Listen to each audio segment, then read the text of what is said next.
सुन्दरि माधवि चन्द्र सहोदरि हेममयि मुनिगणवन्दित मोक्षप्रदायिनि मञ्जुळवासिनि वेदनुते पङ्कजवासिनि देव सुपूजित सद्गुणवर्षिणि शान्तियुते जय जय हे मधुसूदन कामिनि आदिलक्ष्मि जय पालय माम्।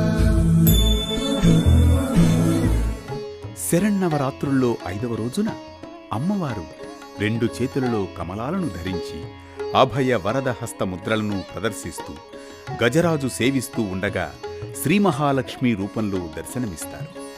మహాలక్ష్మీదేవి సర్వమంగళకారిణి, ఐశ్వర్యప్రదాయిని, అష్టలక్ష్మి సమిష్టి రూపమే మహాలక్ష్మి.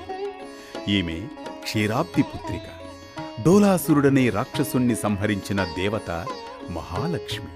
శక్తిత్రయంలో ఈమె మధ్యశక్తి.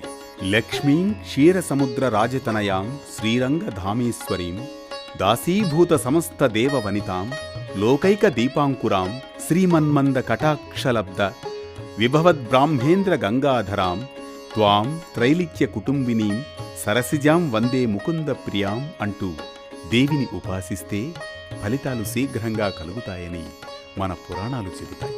నమస్తేస్తు మహామాయే శ్రీపీఠే సురపూజితే శంఖ చక్ర గదాహస్తే మహాలక్ష్మీ నమోస్తుతే. కాబట్టి శరన్నవరాత్రుల్లో మహాలక్ష్మీదేవిని పూజిస్తే సర్వమంగళ మాంగళ్యాలు కలుగుతాయి. అమ్మవారికి వడపప్పు, చలివిడి నివేదన చెయ్యాలి. మహాలక్ష్మీదేవిని భక్తి శ్రద్ధలతో ఆరాధిస్తే సర్వమంగళములు, ఐశ్వర్య సంపదలు, సౌభాగ్యాలు కలుగుతాయి. క్షీరాబ్ది కుమార్తె అయిన ఈ తల్లి కరుణ కటాక్షమే జీవితాన్ని కాంతిమంతం చేస్తుంది. శరన్నవరాత్రి 5వ రోజున మహాలక్ష్మి పూజ ద్వారా గృహంలో సుఖశాంతులు, ధనధాన్య సమృద్ధి నిండిపోతాయి.